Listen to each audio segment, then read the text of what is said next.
যদি সর্বশক্তিমান আল্লাহ যে কোনো কিছুই তৈরি করতে পারেন, কেন তার সমস্ত পৃথিবী তৈরি করতে 6 দিন লাগলো?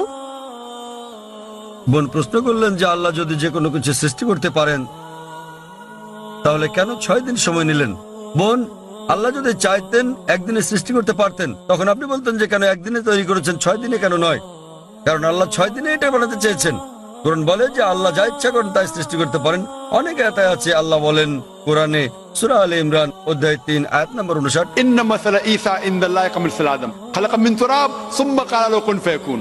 আল্লাহ আদম আলাইহিস সালামকে সৃষ্টি করেছেন যেমন তিনি যীশু খ্রিস্টকে সৃষ্টি করেছেন ধুলো থেকে, তিনি বলেন হও আর তা হয়ে যায়। তো আল্লাহ যখন কিছু সৃষ্টি করতে চান তিনি বলেন হও আর হয়ে যায়। তিনি ইচ্ছে করলেই এটা হয়ে যায়।